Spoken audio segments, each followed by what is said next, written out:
Hello and welcome to Firefly episode overview number 9, Ariel. And here we go. Ariel is the 9th episode of the Firefly TV series and was first aired on Fox on November 15th, 2002. Hard up for cash, Serenity takes a job from Simon, which was to break into an Alliance hospital on a central world, Ariel, so that he can get a thorough diagnostic of River and the crew can loot the valuable stores of medicine. But River's pursuers are hot on their trail, and they receive some unexpected inside help. The episode opens as Serenity heads to Ariel, a central world of the Union of Allied Planets. Anara is due for her annual companion physical exam and license renewal. The crew chats in the common area about what they might do while there, but Mal enters to announce that no one is leaving the ship, in order to minimize their invisibility in this highly monitored bastion of the Alliance. When Jane makes some less than polite comments about Simon, River suddenly slashes Jane in the chest with a kitchen carving knife, and Jane responds by backhanding her. She casually defends her attack by saying Jane looks better in red, as Simon stitches Jane up in the infirmary and attempts to apologize for River's actions. The mercenary refuses to listen and demands the attending Mal that she and the doctor be left on Ariel, suggesting they might receive a reward for turning in the fugitive siblings. Mal quashes any talk of leaving people behind, but after Jane leaves, Mal tells Simon to keep River confined to her room at all times, only allowed out with Mal's personal permission, and warns him that he'll have to revisit their arrangement if she isn't kept under control. He then sympathetically notes that she's getting worse. Simon quietly acknowledges it. While the crew kills time playing horseshoes in the cargo hold, Jane and Wash bemoan the lack of work that they've had in recent stops. Simon approaches them with a job, one that would pay out 10 times over. He illustrates by showing them 3 bottles of medicine originally from his medkit, and how much these small amounts actually cost, from 20 credits to 200. His proposal, if they help him break into Ariel City's hospital so that he can use the 3D neural imager in the diagnostic ward to analyze River's condition, then he will show them how to raid the medical stores of the hospital for supplies that will net Serenity considerable wealth on the black market. Kaylee expresses an unease at the idea of stealing medicine from patients that will need them, but Zoe states that the Alliance resources will allow the government-run hospital to rapidly replace whatever they take within hours, which Simon affirms. Mal adds that the people on the rim could really use the medicine. Wash asks how Simon plans to break into a highly secure Alliance facility and get around the security. Around the mess hall, Simon explains that his plan has 2 phases.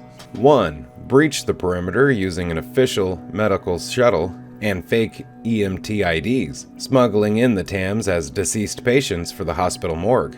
And 2. Split up with Jane guarding while Simon diagnoses River, and Mal and Zoe stuffing the TAM's then empty coffins with the most valuable drugs they can lay their hands on in the medical vault. As Simon prevents the plan details in voiceover, Simon is shown securing the identification cards and uniforms. Kaylee and Wash raid a local junkyard contracted by the hospital and find an ambulance shuttle in repairable condition. And Mal, Zoe, and Jane struggling ineptly to recite prepared medical statements for their rushed entrance into the emergency ward. By the time the fake medical technicians have their lines down, Wash and Kaylee have finished their work on the medical shuttle. Although River is terrified of another comatose trip, her brother calms her down with the promise of a diagnosis, which will help him dispel her nightmares, and then injects her and then himself with a drug designed to send their user into a death-like state. As Wash transports the team via shuttle on the way to the hospital, Mal voices concern about how Jane may handle himself with Simon after what occurred with River. Jane begrudgingly admits that the Simon's plan is good, and shrugs off revenge with a joke about giving the comatose Simon a tattoo. Once landed, Wash waits for the shuttle, while the other EMTs rush into emergency with their victims. But as they start their prepared spiel, the admitting nurse absently directs them to the morgue. Mal and Zoe recover quickly from the surprising ease of this hurdle, but Jane, unable to adapt as quickly, nearly ruins their smooth entry by spouting off his now irrelevant line anyways. In the morgue, Mal starts his revival process for River and Simon. then departs with Zoe for the medical vault. Unsupervised, Jane wanders off to make a call to an Alliance officer, who agrees to pay a previously arranged reward for the fugitives. Dressed in the uniform, Simon pushes River in a wheelchair towards a diagnostic ward with an EMT, Jane accompanying them. As they pass through the post-op ward, Jane insists that her brother help a man who she believes is being killed by his doctor. When a code blue sounds, Simon dashes over to the patient, quickly assessing the problem, revives the man with a defibrillator, and stabilizes him. Simon berates the doctor for improper treatment before returning to the task at hand. River beams at her brother, and Jane looks quite impressed himself. Meanwhile, Mal and Zoe, on their way to the supply room, are intercepted by a doctor who questions Mal. Although Mal remains polite, when the doctor starts into a tirade over what he feels is Mal's insubordination, Zoe slips behind the man to a wall-mounted defibrillator and incapacitates him with a jolt. One of the transport coffins is used to conceal the unconscious doctor en route to the medical vault. His presence proves to be a blessing, as they use his keycard to enter the vault when they discover that theirs are demagnetized. Laying him out on the floor inside the vault, Mal and Zoe rapidly collect everything they can find on Simon's prepared list, storing it in the coffins. In the diagnosis ward, Simon puts River under the 3D neuroimager and isolates her brain. During the scan, to his utter horror, he discovers that her brain has been surgically operated on several times. According to Simon, her amygdala had been stripped, disabling her ability to suppress her emotions. She feels everything. She can't not. He paraphrases, still shell-shocked by the new information. Jane, claiming a sudden change of plans, leads them away from the diagnostic ward to a rear entrance, where he and Simon argue. River shrieks and starts to babble in fear. The three are then stopped by federal marshals, who arrest and handcuff Jane. Jane thinks it's for show, but quickly learn that the Alliance officers plan to reward him not with cash, but with an arrest for aiding and abetting the fugitive siblings, keeping the reward money for himself. Mal and Zoe return to the shuttle with the pharmaceutical loot, but soon realize that Jane and the Tams are late. Kaylee discovers unusual Alliance radio chatter, which Zoe recognizes as code, suggesting that the second team had been captured. The two war veterans head back into the hospital to rescue their people, directed by Kaylee's analysis of the hospital floor plan. But then, Wash announces arriving reinforcements. As they are held in a security substation, Simon thanks Jane for his struggle with the feds, unaware that he had been sold out by his shipmate. River's babblings piques the feds, who soon move the captives into a holding area awaiting transfer to an unknown party.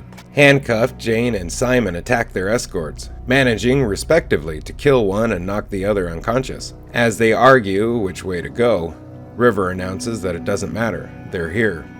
Back in the substation, the two blue-gloved men arrive to take custody of the Tams. When the Alliance officers reveal that he and his men spoke with the fugitives, the agent takes out a mysterious sonic device. Within seconds, the feds are bleeding from every orifice and quickly collapse, dead. Unaffected by the device, the agents go to retrieve River for themselves. Several rooms away, Jane and the Tams hear screaming, and a terrified River runs in the direction opposite the security station. Not far behind them, the Blue Gloves encounter the two marshals Jane and Simon took down, using the sonic device on the living one. With the sounds of screaming still approaching them, Jane and Simon follow River's flight until they reach a locked door. As Jane fruitlessly tries to open it, the lock is blasted from the other side by Mal and Zoe. By the time the Blue Gloves arrive, the group had already left. Anara returns to Serenity to find everyone but Kaylee absent. The engineer gives her a whimsical, shocking summary of the events, just as the shuttle returns with all hands aboard. Simon raves about Jane's heroism during their escape. Mal tells Wash to leave the planet as soon as possible, and Jane stays to help unload the new cargo. But once everyone else has left the cargo hold, Mal suddenly bashes Jane unconscious with a wrench. Jane awakens to find himself in the hold airlock with a radio on the floor, and Mal holding another one on the side of the inner door, saying that they need to have a little chat. Mal cracks the outer door open to the quickly thinning atmosphere as the ship leaves Ariel. Mal states that Simon's plan was sound, and that there was no reason for them to have run into the trouble that they did, unless having no good reason to be around the back exit that Mal and Zoe had found them at. It was Jane himself that had called the feds. Jane fails to convince Mal of his innocence, and with the auto warning that space is 2 minutes away, confesses that he betrayed Simon and River. He tries to justify that it was not Mal himself that he had wronged, but Mal considers betrayal against any of his crew to be the same as betraying Mal, and as such, Jane has no place with them. Seeing that Jane cannot seem to comprehend that, Mal turns to leave. When Jane honestly asks Mal not to tell his shipmates about the truth of his betrayal, showing that he does at least care about the memories he'd leave behind with the others and having accepted his impending death, Mal finally relents and remotely closes the outer door. He warns Jane that if he decides to betray Mal again, at least to have the guts to do it to his face, and leaves Jane stuck in the airlock. In closing, Simon revisits River's room with a syringe, where she is coloring an illustration she had made. She asks sadly, is it time to go to sleep again? And as he prepares the injection, Simon takes her hand gently and responds hopefully, no, Mimi, it's time to wake up. Background information. When Wash and Kaylee are rummaging through the junkyard, Wash picks up a catalyzer, looks at it without interest before tossing it away. This is the key engine part that was the focus of the previous episode, Out of Gas. The caskets used to transport the characters and medical supplies to and from the emergency transport craft were 687XT Atlas 1800 cargo boxes made by Thruel. They have since been discontinued.